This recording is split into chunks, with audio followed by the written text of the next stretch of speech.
welcome to this event with Dan Baer on the occasion of the publication of his book, Four Tests.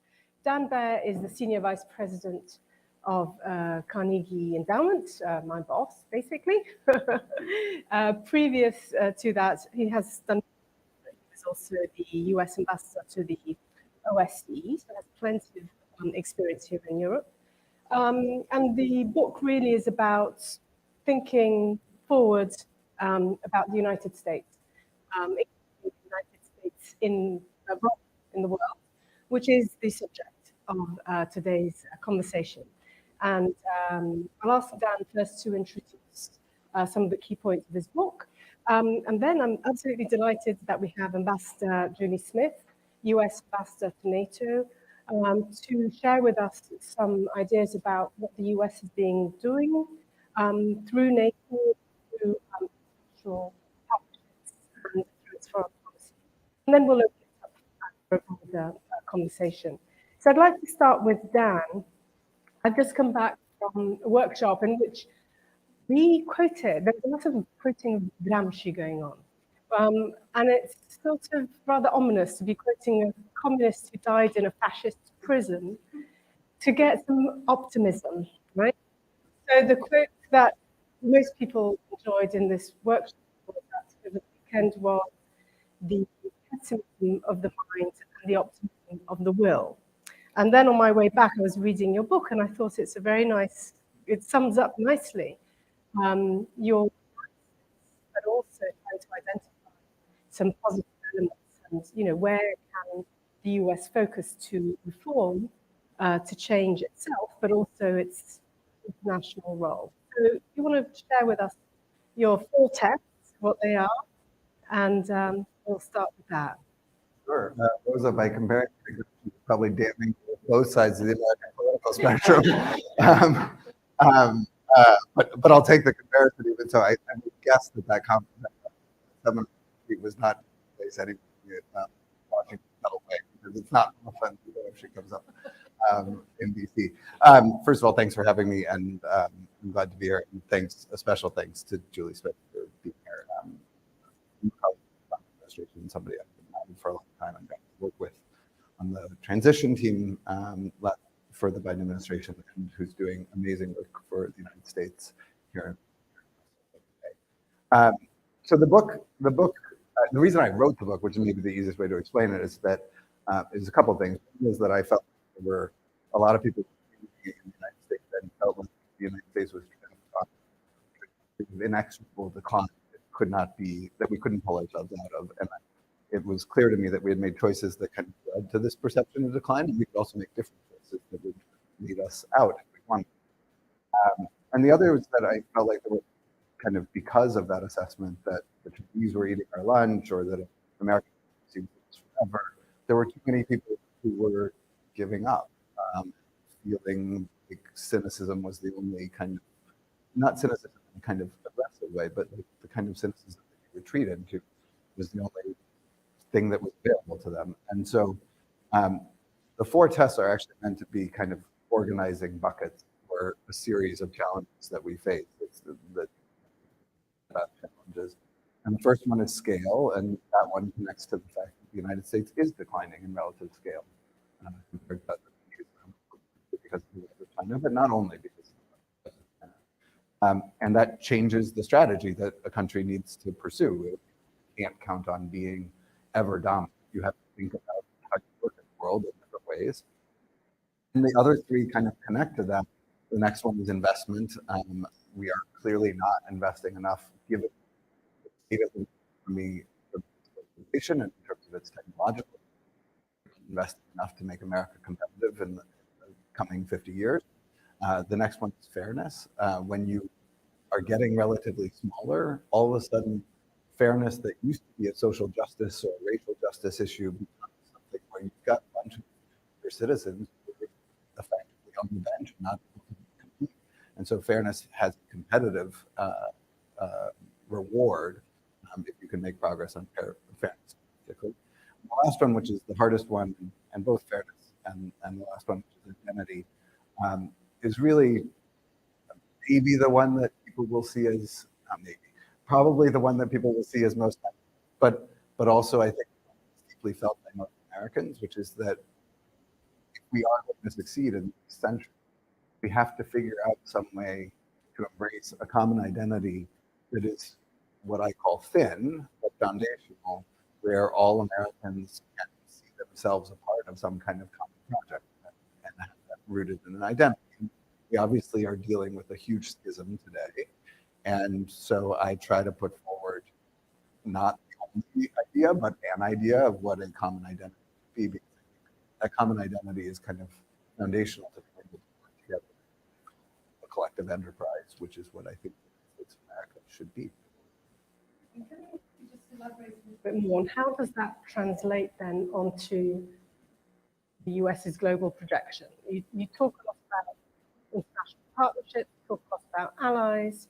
How does that translate? I mean, this is sort of introspection in terms of who you are and who we are, the Americans. But then there's also a global projection. Can you just give us a little bit, how do you? Yeah, I mean, I think two things. One, and this is part of what Julie's working on every day as well, is that, as if you get relatively smaller, your friends and allies become more important in your strategy for succeeding in the world. You need them more. And that means that doesn't just mean that you have to be nice. It means you have to think about how to work together with other partners and through alliances and through informal arrangements as well in smarter ways going forward. And you have to be a better partner yourself. And I think, so the first chapter, the scale chapter, which talks a lot about investing more in partners and alliances, the other three are also about making America better as a partner in the world and a partner that can do more through persuasion, where it used to try to rely more on coercion, what critics would call coercion, what American leaders would call influence or power or whatever. But and I think the connection between the two, being a better ally ourselves and being more committed to alliances and partnerships in the world as our kind of modus operandi. And I say that the United States needs to become a cooperator in chief and see the way that we operate in the world, rather than being unilateral, as being one where we sit in various constellations of cooperation and are trying to facilitate positive outcomes in each of them. Really, that gives me a good way to pivot towards your work at NATO, but also, US foreign policy more broadly. We met, I think you were here you were a couple of weeks in Brussels in January 2021, I guess, and you had a plan. Huh? You said, right, this is what we do. 1, 2, 3. And I remember we did a panel together. How did this play out? What is this plan? I mean, it was a big change by comparison to the previous 4 years, as we know. Can you just talk us through that plan and how the Biden administration has been operationalizing the idea of America's back? Sure. Well, first of all, thank you for organizing this. Great to see friends and colleagues in the audience. And I know a lot of folks are watching online as well. Terrific to do this with you, Dan. And congratulations on your new book, which I have read with great interest. And I guess I would describe it as a bit of a tonic.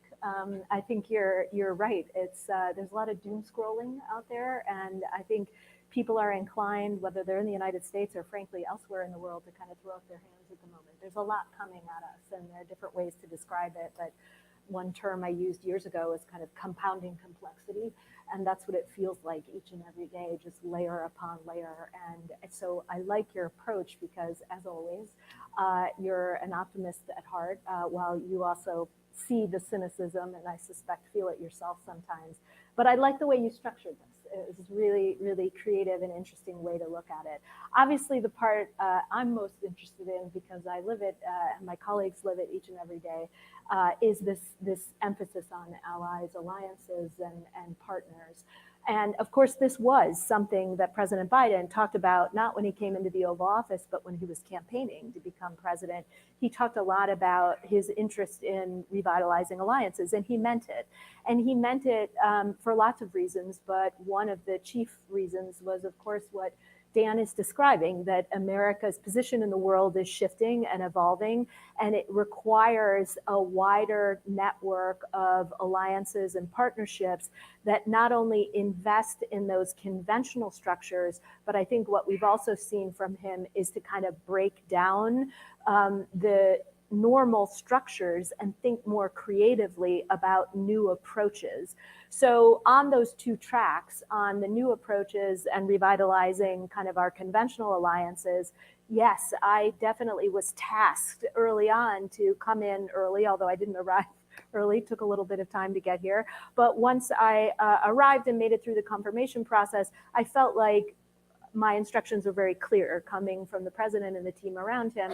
And that was invest again in this alliance, signal that we are prepared to sit and listen. We're prepared to lead, but we really want to understand where allies are coming in, what their priorities are, what we need to do better, what are their recommendations for us to hear from our allies. First and foremost, where are we in this moment? What ideas do they have going forward? How can we transform this alliance?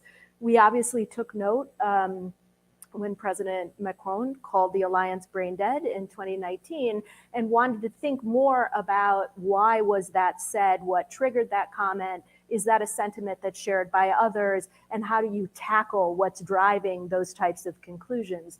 So how do you ensure that this alliance is literally fit for the future? And we've done that in countless ways, in part because we've had endless crises, kind of, again, compounding complexity from day one.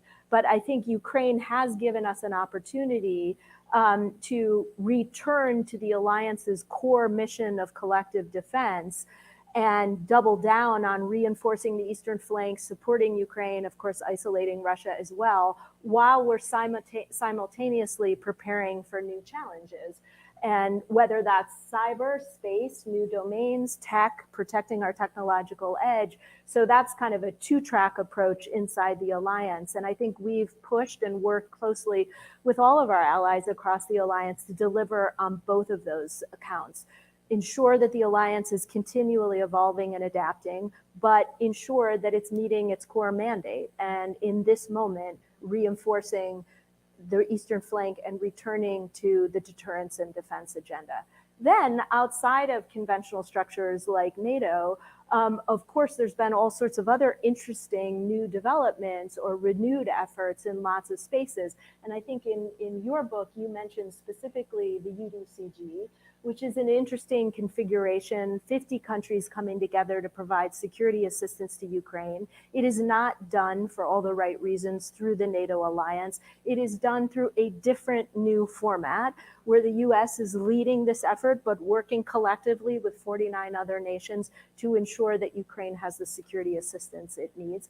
But then there are also, outside of the Euro-Atlantic area, you look at what we've been able to do in the Biden administration with the Quad, kind of renewed focus and interest in that format. And then lastly, I would say we're also looking for every opportunity we can find to kind of break down the traditional silos between America's Atlantic allies and America's Pacific allies, and looking forward to opportunities, as we've had in NATO, to listen from South Korea or from Japan about their new cyber strategy, or how they're protecting their technological edge, or how they're fighting disinformation, and how that compares to what the NATO alliance is doing with North America and Europe. So I think what's been the secret to the success of seeing this revitalization of the alliance is, first and foremost, the collective effort on the part of all allies to commit to that mandate.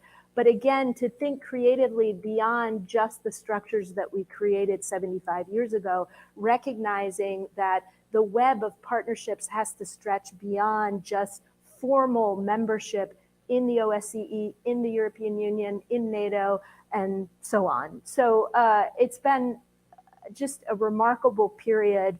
And I think we will look back on 2022 and 2023 as an incredibly pivotal moment for the NATO alliance. So if I take it, the words, among the words, compounding complexity, creativity, and the web of alliances have been the sort of ways forward in very practical terms. But I'd like to ask Dan a question on multilateralism. Because in Europe, I mean, Europeans see themselves as the multilateralists around the world and struggle with the fact that multilateral institutions have not been functioning properly, have adapted to a world in which multilateral institutions are not functioning, and therefore the EU is also looking at creative solutions. But nonetheless, I think the end goal for the EU and the main interest for the EU is actually to have revitalized multilateralism. And when the EU looks to the United States with this revitalized partnership, the transatlantic relationship has improved over the past few years, but it still sees that sometimes Brussels and many European capitals are actually at odds with Washington. Can I ask you just to elaborate a little bit on this? I mean, what about the role of the US in WTO, or the fact that the US is, has not signed the Rome Statute for the International Criminal Court? These are issues that for Europeans are actually serious. One is about global norms for trade, for instance, and the other is about justice. And, the US is, with the EU, supporting processes to work on justice in Ukraine once the war is over, but not really on the same level. So can I ask you to elaborate a little bit on this? And then I would like to open it up, because I'm sure there are people in the audience who have plenty of questions. Sure, there's a lot to unpack there. I mean, a couple of things. One, I think the US, EU, and I would say the transatlantic relationships, both the US within NATO, the US EU partnership, and the US bilateral relationships with European countries, generally speaking, those are good faith partnerships where we do have different views on things like trade or investment or domestic economic stimulus or industrial policy, et cetera, that are things that can be worked out among partners who generally assume that at the end of the day, we both want to find a good faith solution that works for both of us because we value that partnership. I think you have to kind of separate that from a set of multilateral institutions, many of which are in need of renovation, not least because the role of the United States was so pivotal to the formation of those institutions and is changing. And multilateral institutions function differently when in one chapter of history, they are kind of an organizing mechanism that helps organize the world, but still reflects power dynamics outside of it, versus a place where you actually come to hash things out and have negotiations. And one of the challenges with that latter model, which is the one that I think most Europeans and kind of most liberal people instinctively are drawn to, this idea that we can all come together and sit around a table and hash things out, is that you have a bunch of participants in many of these certainly the global ones, that are authoritarian states that don't represent the people legitimately, that they represent legally, but they don't have moral legitimacy in terms of representing the interests of the people who are living in their respective states. And that poses a challenge to kind of good faith working out of solutions. So there's several different things. I mean, on the ICC, obviously the United States under the Biden administration made what is for us a big step in kind of which the Europeans would see as a half measure, but it's still a half measure if you want to look at it that way, with respect to the ICC in Ukraine. And, I mean, I think the kind of peculiar American concerns with the ICC connect to the role that the United States has historically played, including in defending European security. And so I expect that will continue to kind of play out in the coming decade, maybe longer, and that our European partners will continue to push the United States to enlarge its view on that regard. The WTO, I think that's a case where the organization, the institution, is having to kind of morph into something that was originally de facto about organizing the world around free trade, and now has become a place that is gummed up by the fact that there are differing views on the kind of complexity of the global economy and the fallout of globalization, including the political fallout in various domestic cases. And so we're kind of in an in-between phase, I think. Who knows where the WTO goes, but if it ends up coming out the other side of this, it will be a different kind of organization. It won't just be about organizing people around principles of free trade. It'll be about hashing out real challenges. And so I think kind of watch this space, but I think we're in this kind of moment of flux, obviously on many dimensions. So I'd like to open the discussion up for questions, comments from the audience. We have roving microphones. If that includes people online who might want to ask questions, So let me check. Yeah. So do not hesitate to tap in on the YouTube channel, and then the questions will feature me. So who would like to break the ice with the first comment question? There you go. Zach will start. And if others want to put their hands up, I will make a note. Well, please. Hi, Dan. My name is Zach. I'm with Carnegie here. I work as a research analyst. I wanted to ask you, there is a point that you brought about the WTO and the ICC when you've mentioned legitimacy, moral legitimacy, political legitimacy in such institutions.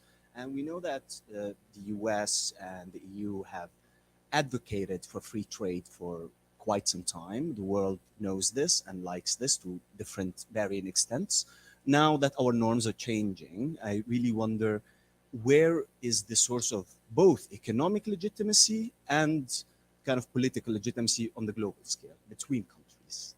So this is not just on the legitimacy within the state, but legitimacy between states. If you can give us your thoughts on that. Thank you. I mean, my own view on this is basically that the idea that the era of free trade is over is not realistic. On balance, trade adds to the prosperity. We know trade adds to the prosperity of people in both or all participants in a trading system. I think we have seen the failure of neoliberal economic models domestically that have not sufficiently adjusted the outcomes of that trade in a way that provides fair, which is not to say equal, but fair benefits domestically. And I think you see a recalibration in a number of places of domestic policy that is going to be necessary before you have the next kind of move forward in trade. But I think trade gets legitimacy from people when it makes their lives better. And for a long time, it did make people's lives better. And at least speaking from a US perspective, you know, we have a case in the United States right now, regrettably, where it's not even the bottom 90%, it's really the bottom 95% of Americans are sharing what is in real terms a shrinking economic pie. And when you have that, you shouldn't be surprised that people turn against the economic models, including the ones that are potentially beneficial, that they associate with the kind of dominant thinking. And so we have both parties in the United States right now are more anti-trade than they have been, certainly in my lifetime. And that's not an accident. It's because of failures of previous policies to make trade work for the American people. There will be another era where trade works for the American people and works for, I mean, it's still working in many ways for the American people today. It will work for people in other countries again as well. And there will be an opportunity, especially between the United States and Europe, to deepen trade and investment relationships going forward.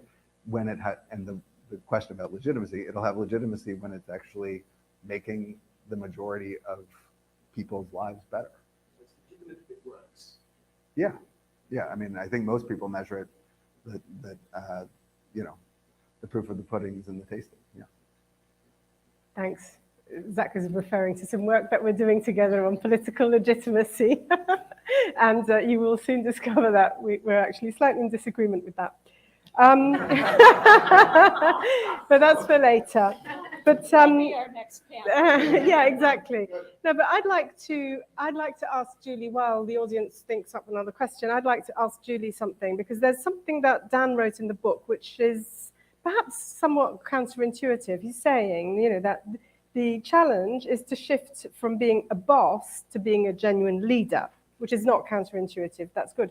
But therefore, you need to have strategy. The assumption being that when the US was boss, it didn't really need to have a strategy because of the way in which it proceeded, being a hegemonic power, it needed less strategy, which I thought was an interesting thought, that, you know, the more nimble you are, or the more you need a strategy.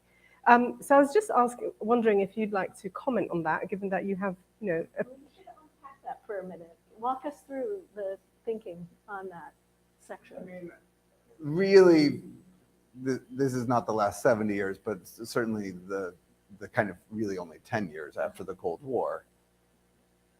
the United States was a poker player that was getting dealt a full house every hand. And you don't have to be that good at playing poker to win when you're being dealt a full house every hand. And I think we still have an incredibly strong hand. I think we underrate our hand or underappreciate it in many ways today.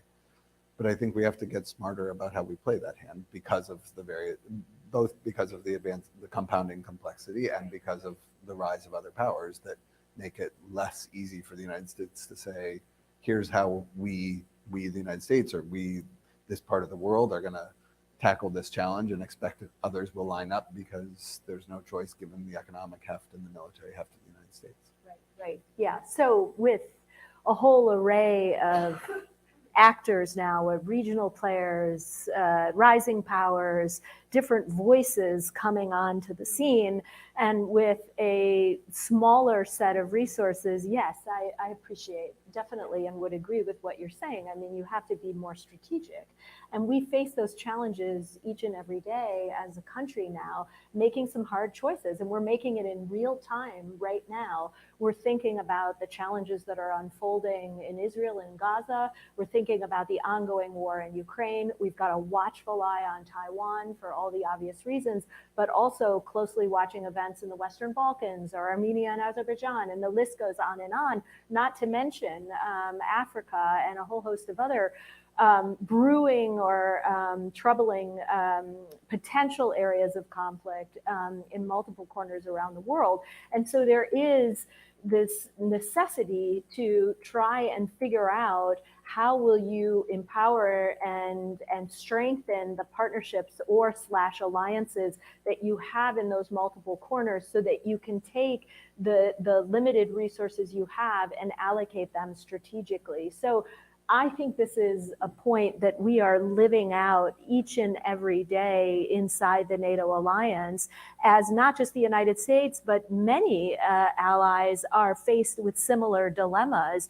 Are you looking harder at your own national defense, or are you looking harder and going deeper on what additional support you can provide for Ukraine?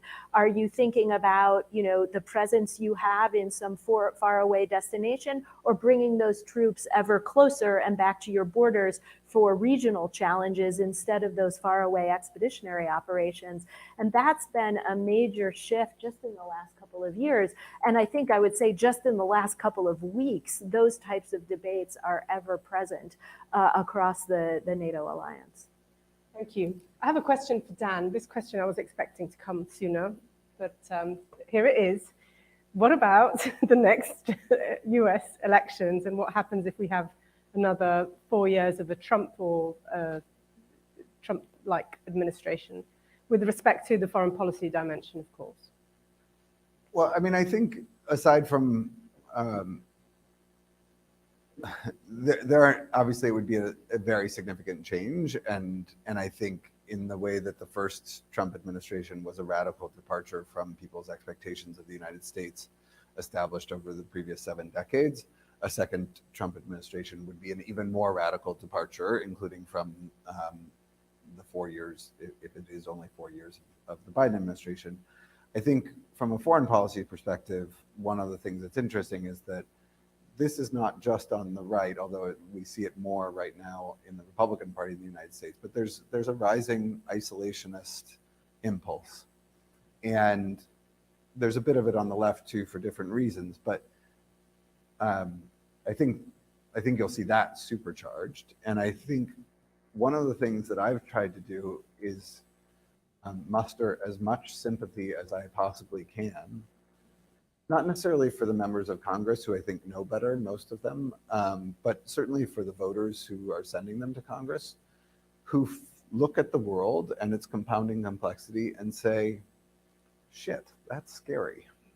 We should just pull back and live in our own little walled garden and let's opt out of that. That's not a new thing. The United States, there was a huge impulse to do that in 1914. There was a huge impulse to do that in 1938. There was a huge impulse to do that at varying times in the post-World War II era. It's for different reasons, but there's this kind of paradox that it's almost exactly true that the moment in which you feel the impulse to pull back at least from the United States perspective, that's exactly the moment that we need to lean in, because actually the only way, again, because the United States is becoming relatively less powerful in the world, even if we're still very powerful, the only way we get through the mess of the compounding complexity is with friends. And you don't, there is no opting out of the world. If you opt out of the world will come to you. And including the compounding complexity and the challenges and scariness that brings. So the way that you keep the scary parts at bay is actually by reaching out and problem solving with friends. And I think we have to be very sympathetic to it's a real emotional response that is not irrational. I mean, it's a genuinely felt response. And I think it's on us which is to say us, the people who believe in America playing a constructive role and the necessity of it doing that and using its power and influence to help do collective problem solving. It's on us to make the case to people who are afraid of the world for good reasons that the way to address the fears is not by pulling back, but by leaning in. Yeah, totally agree with everything Dan just said. First and foremost, we do have a history with this tendency, and it's cyclical. And Dan's exactly right. The world comes knocking, and you can try to shut yourself out and build up walls, but the world comes and demands some sort of engagement. But also on top of that point, and the fact that sometimes we try to go it alone and then realize we cannot succeed, even when we have that instinct where we'll either stay out of it or we'll just try to fix it ourselves. Folks come to quickly realize the challenges in doing that. But there's a third element, and that is public opinion can sway pretty quickly.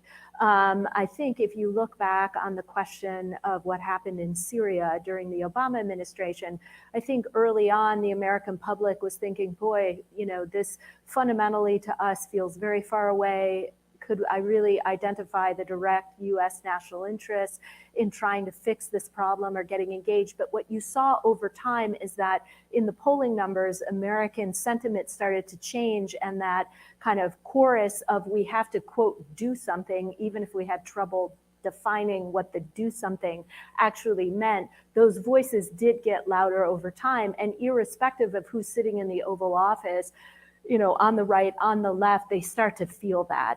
So despite your best intentions, if you as president, whoever it is, or as a leader in some administration, one or the other, feels determined to, quote, stay out, it ultimately becomes an enormous challenge to stay the course if that's your initial strategy. Not only that, but, and I'm not making a causal argument here, but the tying to tie those together, I mean, the decisions that we made in the Obama administration were not intended to allow Russia to project power in the Middle East in the way that it did, but the result of them was that Putin felt strengthened by his ability to project power relatively far from Russia's borders. And that drunkenness on power has knock-on effects in what else he chooses to do and what he has chosen to do since. And so it's a good example of when kind of the impulse to stand back may have given encouragement to an actor that was not an intention, and which is not to say there wouldn't be downsides of taking action either. But we can rewind the tape and experiment in our minds with counterfactuals that leave us thinking. Thank you. Please, and can I ask you to introduce Yes, yourself? hello everyone. My name is Renata Asili. I'm a researcher at ESIPE think tank as well, and I want to mirror this conversation now to the European side. And if we have learned that, and I agree that this tendency to pull back from the world is a cyclical thing in the United States, and you agree that you have learned this through history and kind of internalize it. But I see that what would you recommend to European peers that look like they're following a similar step? And you already mentioned that there's a rising isolationist, sorry for my pronunciation, impulse. And but the US has managed to live with this and go through with this tendency, but I'm not sure if the Europeans are as acquainted with it as you are. I'm not sure. I'm just here putting this argument forward. If this would be the case, what would you recommend to European peers about taking this impulse, and how? What would be the best approach?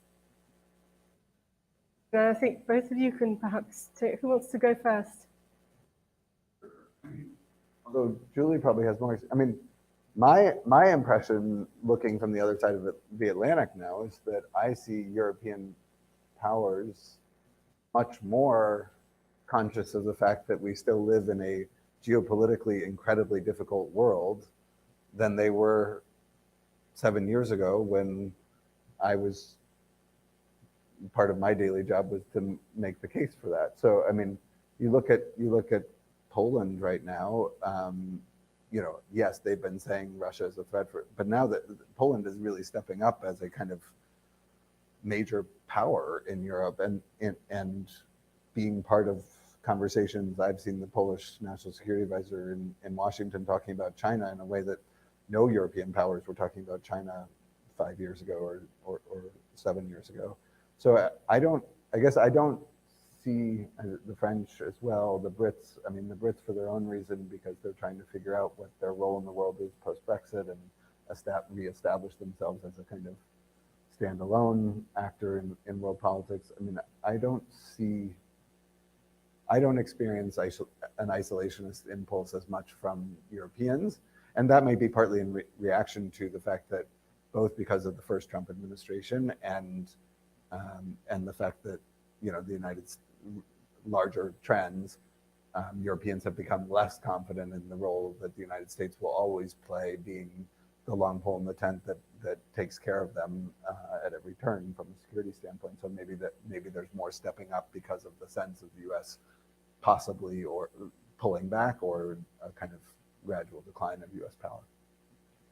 Yeah, I mean, I certainly wouldn't stand up here and make the case that the trend lines are heading towards isolationist tendencies here on this side of the Atlantic. And Dan's right. I mean, just over the last 2 years, it's been incredible to watch. I mean, whether it's the Zeitenwende in Germany, or countries challenging some of their own pre-existing national policies on providing lethal assistance to third parties, or you look at what the European Union has done on lethal assistance, or adding new members to the alliance. I mean, change just seems to be in the air wherever you look, and it generally trends in a positive direction. But I take your point that there are pockets where you see this sentiment on both sides of the Atlantic. And I guess to your question of how do you address those kind of audiences, I do think it's a lesson to all of us, but particularly our heads of state, that you have to keep making the case. You cannot go out and assume that the next generation truly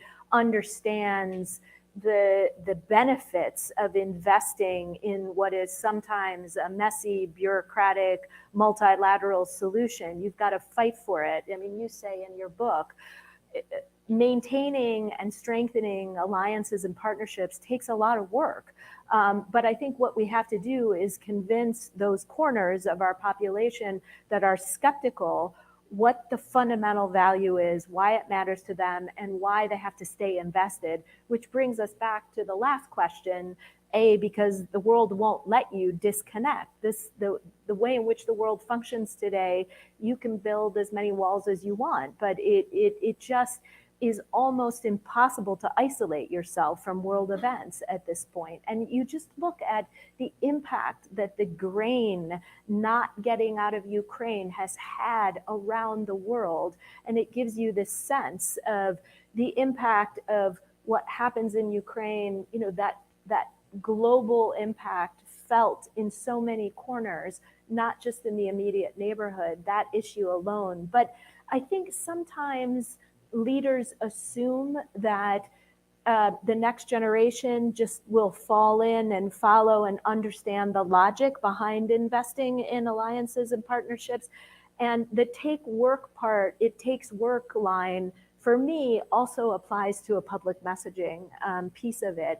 And that's why I was very pleased to see, for example, President Biden come out recently and talk about why should we support both Israel, we, the United States, and Ukraine, why we have the capacity to do that, but I liked how he also said we have an obligation to do it. And that was a really important speech to try and bring the country along in these challenges, the strategies that we're pursuing to tackle both of those challenges simultaneously.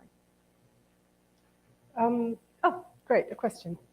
Thank you for talking to the organizers. I'm from Fletcher School of Law and Diplomacy. And what the point that came out is that America needs friends and allies.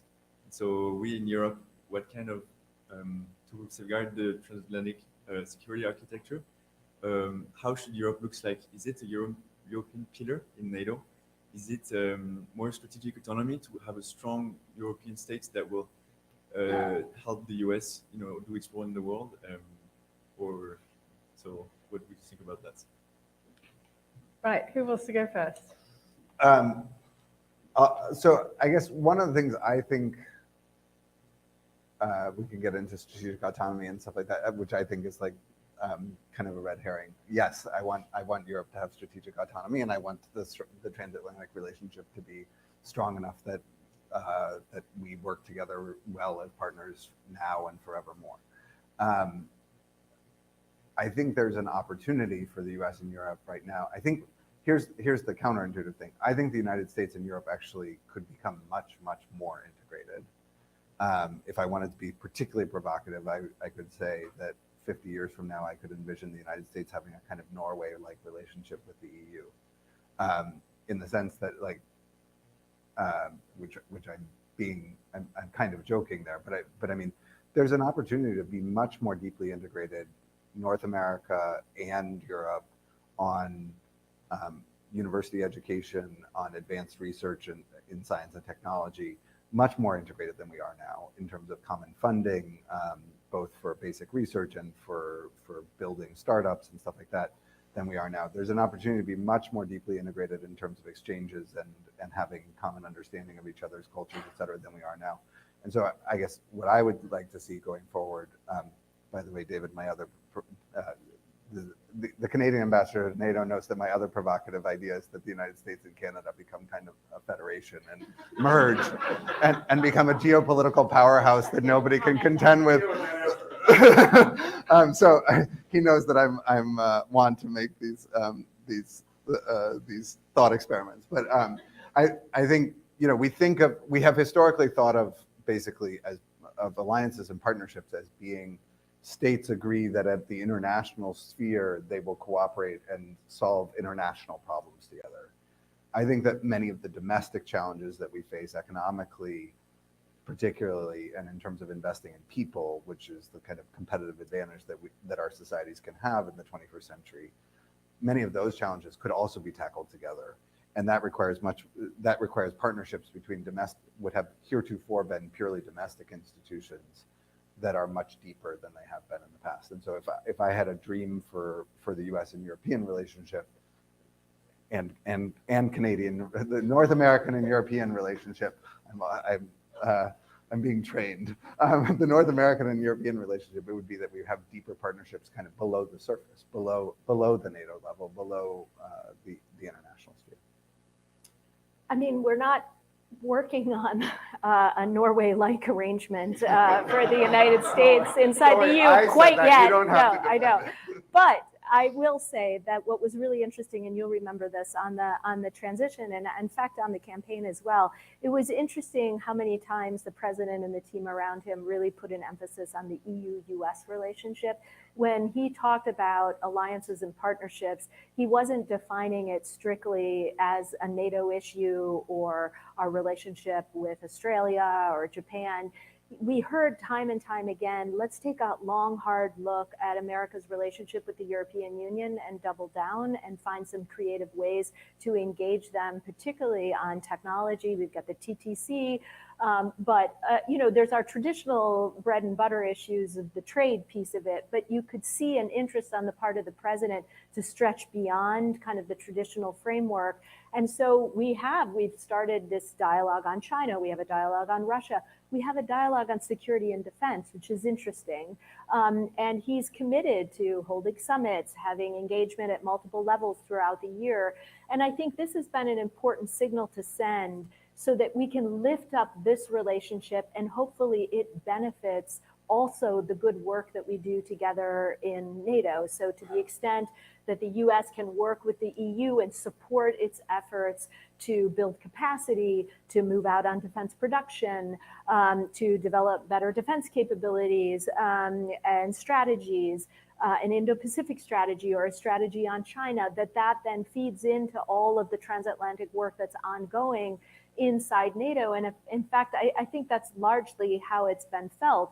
That said, I will say kind of the old mainstay difficulties of cooperating with the EU and NATO, there are still plenty of challenges that sadly do sometimes hold us back from doing even more. Now we're doing what we can to think through those. We have another joint declaration between NATO and the EU that we were able to get out this year, but there's so much more good work that we can be doing together. So we're not going to give up. This is still a priority for the Biden administration. But I think the secret is investing in that bilateral EU-US and hoping some of the benefits spills over into NATO, but also the NATO-EU piece. So stay tuned on that. Thank you. I wasn't expecting Norway to raise quite so much controversy. So we have two more questions. And any more, put your hand up. First is Constanza right at the back, and then gentleman here, and then... You're waiting this long into the program? What? No. For a difficult question. When Yeah. I, when Also, I as I told question. you earlier, I still have jet lag. Sorry, Constanza Sheds-Miller Brookings, Washington, D.C., here on a visit. I'm shocked to hear, Julie, that there are still challenges for EU-US cooperation. That's horrifying. I have a question for each of you. Dan, since you're given to sort of grand pronouncements of a strategic nature, I tend to agree with you that strategic autonomy is a bit of a red herring. I think discussing neutrality under the current circumstances is not. Perhaps you have something to say about that, and you can feel free to include Norway into, fold Norway into that, because, you know, I mean, I think if Norway, pretty much the rest of Europe right now wants to marry Norway, right? And so, you know, it would have a very good entry point into the EU if it wanted. And for you, Julie, I presume that the administration, and I, by the way, keep telling the Europeans, I was at the EAS Ambassadors Conference, just how extraordinarily pro-EU this administration has been. But presumably you are encouraging of Ukraine's EU accession bid. Does it make sense to support that? Does it make sense for the EU to support that if we're not giving it a clear and constructive path to NATO at the Washington summit beyond what was done in Vilnius? Thank you. I'm going to take two more questions now because we're running out of time. So there's two gentlemen. First at the back, and then, yeah. Thank you. Happy to be here. My name is Dan. I'm an independent researcher with a transatlantic writers group based out of DC, and also, God willing, a future FSO officer, foreign service officer with the U.S. Department of State. So my question, and I'll admit, may be a bit unfair. How can we have strategic, a grand strategy? I believe I quoted you recently in an essay of mine. When you have, you know, the gold bar Bob Menendez's of the U.S. Senate, or the J.D. Vance's, or so on and so forth, holding up nominations, or even Bernie Sanders, who ostensibly agrees that our engagement with the world is important, and yet he's holding up ambassadorial nominations for prescription drug costs that the Biden administration, in his view, isn't doing enough to lower. So how do you really square that circle of, you know, State Department and an executive branch trying to look out into the world and make long-term strategic, which I don't consider it really partisan, you know, there is a country and what is important for the country, but then you have, you know, the more narrow-minded or just showmanship of, you know, the Senate and also the House, and how do you square that in, you know, longer term? Because like you said, the problems are only getting more complex, more compounded, not less. Thank you. Thank you very much. I'm Peter Bauter. I'm the Slovak ambassador to NATO, and congratulations on the book, and finally, you know, from time to time having the opportunity to challenge my colleague, but and different than neck table, which is always much more creative than in the room, of course. I wanted to have three questions. I had to just delete one, but let me start with the NATO one. And you both mentioned, you know, how difficult it may be to be a leader. And just coming back to Vilnius summit, what we could see, and this is no secret, that there was a sort of distance between the Eastern, if I may call it, the Eastern allies and the United States, while the Eastern allies pushing probably too much and too far for a very good language on Ukraine's membership, and quite conservative approach of the US. How to tackle this as a leader, especially in the run-up to the Washington summit. How to overcome this distance and maybe to get rid of the bad feelings on one side that we are not heard enough, and on the other side we are being pushed too far, which is also not fair. The other question is much shorter, and it is on China. How do you want to make the case for the Europeans to pay more attention to China, especially when you see that some of the countries are selling their ports, are allowing Chinese investments into their critical infrastructure, are opening their markets, in very sensitive areas, despite maybe your calls to being more cautious, so how to tackle this? Thank you. You care to go first? Sure. Okay, so maybe to work backwards. So on the China piece, and how do you try to make the case? I think you have to start slowly. I think NATO's a good case study in terms of slowly bringing the China challenge into the alliance. This was started actually by the last administration, the Trump administration, with the first China review. As is always the case at NATO, you have to start with a conversation about the nature of the challenge. You have to start with first principles. What are we looking at? What kind of challenge does China present to the alliance proper, not just to all of us in the world more broadly? And we did that good work over several years up to the point where we could get the wording in the strategic concept to have agreed language where we all acknowledge the challenges that China was posing. And now comes the harder part, which is, of course, as the three of us know, each and every day, we're living the challenge of taking the language that's agreed and now translating it into a toolkit. And that's where it gets very hard, because we're still, in some cases, having conversations across the alliance back on the first principles, because there are kind of two sides to the China challenge. Do we want to frame it as a global challenge? And then the question is, how does it apply to this alliance, which is a Euro-Atlantic alliance? Or do we want to talk exclusively about what China is doing in the Euro-Atlantic space and ignore the global pieces? Can we do both? And then what tools in a military alliance should we have on hand to deal with economic coercion, disinformation, malicious cyber attacks? And this is going to take some time. But what I think where I put my personal faith is in the fact that we've got the agreed language. We've done a lot of hard work on the fundamental nature of the challenge.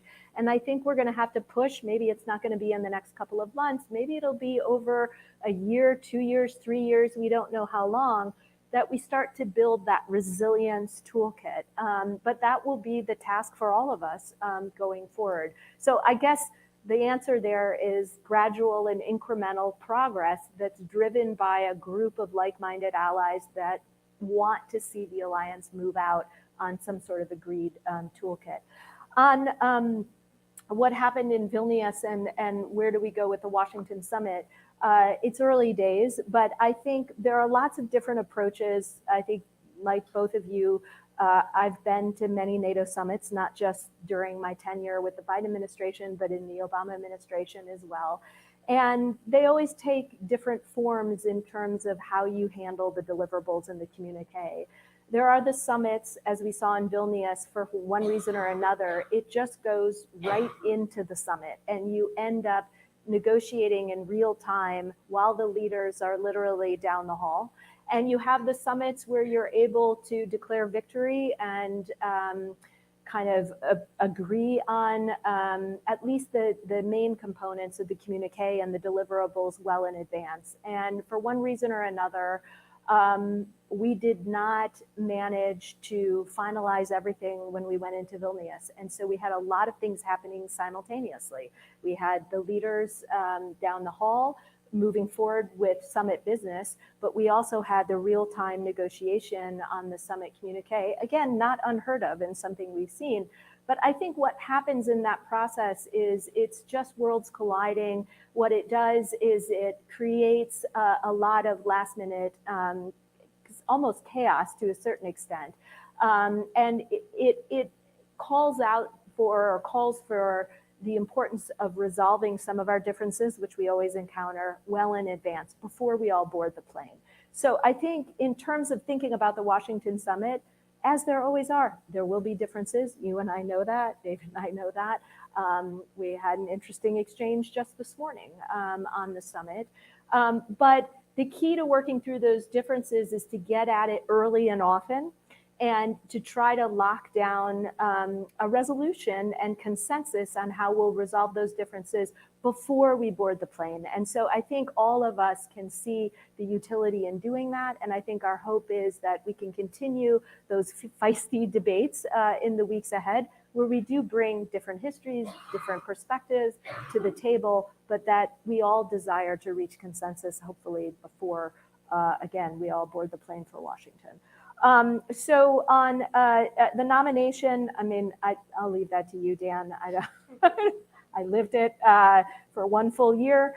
But I guess the only thing I'll say on getting people to post, whether it's Senate confirmed positions at state and DOD or other agencies, or ambassadors to post so that the president can pursue his or her priorities. I just want to ensure that as we inspire the next generation to serve, that those that are eager to serve in one administration or the other have the opportunity just to do so, and don't feel discouraged by a process that feels like it's broken. What I hear time and time again from young people is, boy, I've now decided I never want to go through the confirmation process, because look at how it's rough sledding, right? And why would I put myself through that? And that's the last thing you want to hear from the next generation. You want people to be inspired to go into government and to fight through, yes, what can be a complicated and in some cases painful process, but to come out on the other side. And you want it to be short and succinct, but I guess that's all I should say about it. Constanza, great to see you here.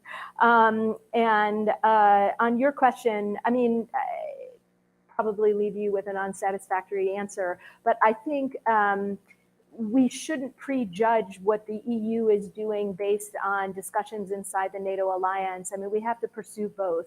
We have to ensure that we can deliver on what we said in 2008, that Ukraine will become a member of the alliance, and we made good progress on that in Vilnius, and we'll continue to make good progress on it. But we want to support what the EU is doing as well.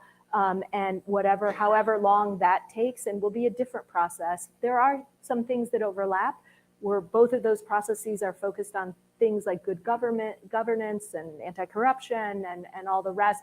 But I would hate to have the two synced so that if the EU holds back, the EU must hold back, or NATO leans in, and therefore the EU, I think we want to support both processes. For the United States, it's complicated because obviously we're not a member of the EU, but the EU certainly has our full support, and we will do everything we can to encourage Ukraine to walk through and meet the reforms that have been outlined and the criteria that's been outlined for them. But full steam ahead, hopefully, on both fronts. And at the end of the day, at some point, I cannot say by which moment in time, but Ukraine will find itself fully integrated into Western institutions. Dan. I'm going to try to be quick. Absolutely. Absolutely. It's always a good time to talk about neutrality. And one of the things that I often had to remind colleagues that, by the way, if you guys think trying to come to agreement in NATO is hard, have a tour at the OSCE. One of the things that I reminded colleagues at the OSCE often is that neutrality is it can be a military or a political position. It should never be a moral one. And I think often it gets blurred with the latter. And I think it's fine to raise with various countries who are either officially neutral or neutral with respect to certain coalitions of values, that moral neutrality is really hard to respect at all.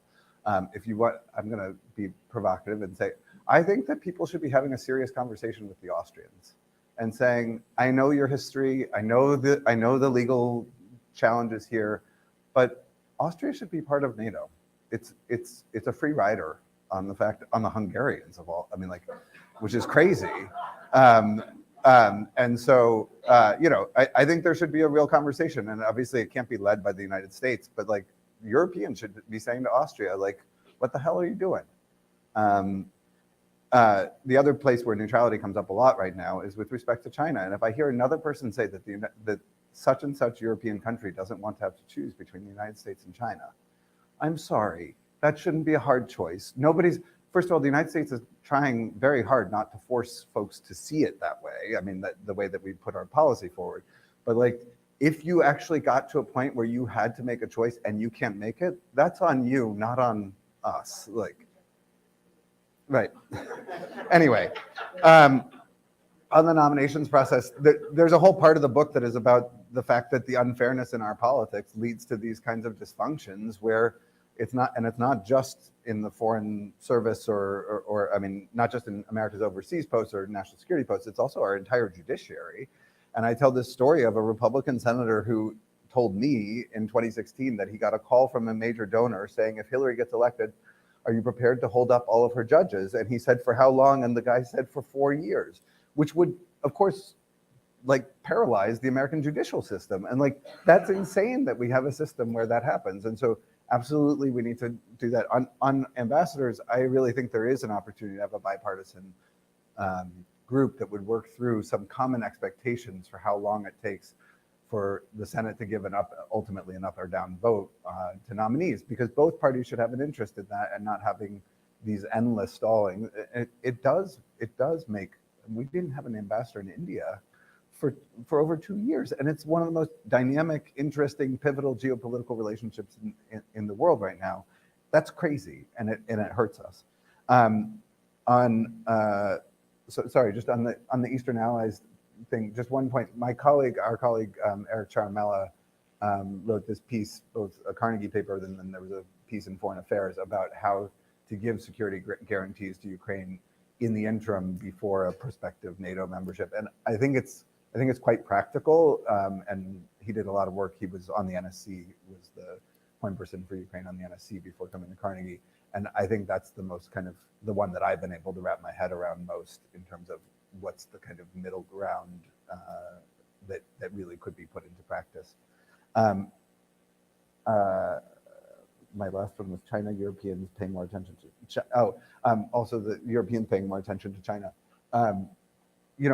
My read of it is that actually there's been enormous success on that front in the last 4 years, and that actually in terms of kind of 5G and stuff like that, we see much more, not complete, but much more of a general awareness of the fact that you can't completely disengage from the Chinese economy or from Chinese supply chains, but that there are ways to be smart about both investment screening here and in North America, as well as about specific technological supply chain questions or specific equipment that does pose major security challenges. I think there's a much more practical approach than there was 5 or 6 years ago when people were saying, well, we're just going to go with whatever the market says. I think how that plays out in terms of the bifurcation of what was global marketplaces for example, 5G equipment is actually quite interesting. The two big non-Chinese 5G makers are now obviously soon to be hosted in NATO countries, which wasn't true 5 years ago. They were both in non-NATO countries. And like, how does that change the dynamics of those markets, et cetera, going forward, I think is an open question.